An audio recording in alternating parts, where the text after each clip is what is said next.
Hello, this video is for all the cheap people out there who are getting started with a home recording studio. I'm a pretty cheap person and I started messing around with mine a few years ago. After using a cheap dynamic mic from Radio Shack for quite a while, I started wondering how a cheap condenser mic would work out. So in this video I'm going to compare my old cheap dynamic mic with a new cheap condenser mic. The old cheap dynamic mic is a Radio Shack model 33-1070D. It was made about 20 years ago and it was actually manufactured by Shure. It's an omnidirectional microphone and it cost about $15 on eBay. The new cheap condenser microphone is a Behringer C-1. It's just about the cheapest professional looking condenser microphone you can get. Of course it requires phantom power, and when the power is on the pilot lamp lights up. To record a voice test, I'll put the microphones side by side and record them simultaneously. I'm going through the Behringer Xenix 802 mixer, so the Behringer condenser is going into channel 1 and the Radio Shack dynamic is going in through channel 2. All the equalization controls are set to flat response. The level faders are set to 0 dB.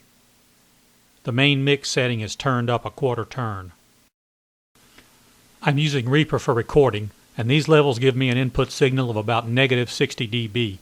These are the settings that give me the best results. The Behringer is the middle fader and the Radio Shack is the rightmost fader. I'm going to record a short vocal signal through both mics. I'm not trying to show off my voice, so please don't comment on that. After the tracks are recorded, I'll normalize them to about negative 3 dB to get the best results. Now I'll play them back, one track at a time. Behringer's first. Like a mountain in springtime, like a walk in the rain. Now the Radio Shack. Like a mountain in springtime, like a walk in the rain. I hope you can hear the difference there. You should be able to if you're using good headphones or good speakers. Now we're going to do the same thing with a drum track. The cheap amp will be mic'd so that both cheap microphones are recording off the same part of the cone. The Behringer's at the top and the Radio Shack's at the bottom. You'll notice the Behringer's putting out about 10 more dB than the Radio Shack. This gives you a somewhat better signal-to-noise ratio, so the Behringer will be better for mixing later, as long as you like the tone. Okay, let's play those tracks back. First the Behringer.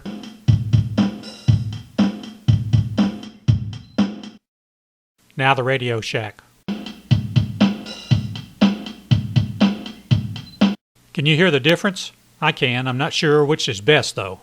Okay, let's do one more test with a strummed guitar.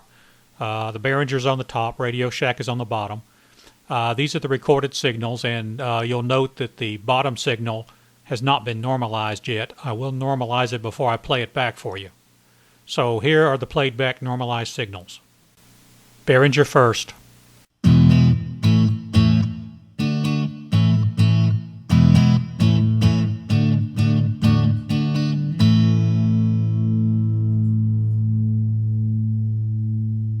Radio Shack.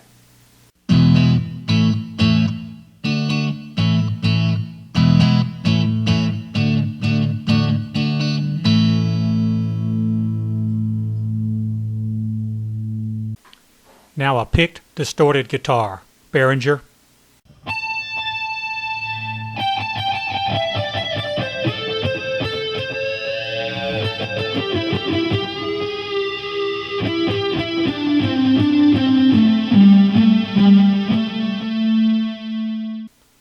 Radio Shack.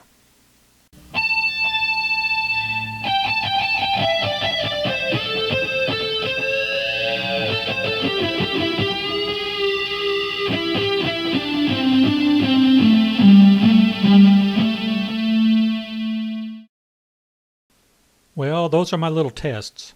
Does it make a difference? Obviously, the Behringer has a little bit better signal-to-noise ratio. But what about the tone? Well, that's up to you. Thanks for watching and listening.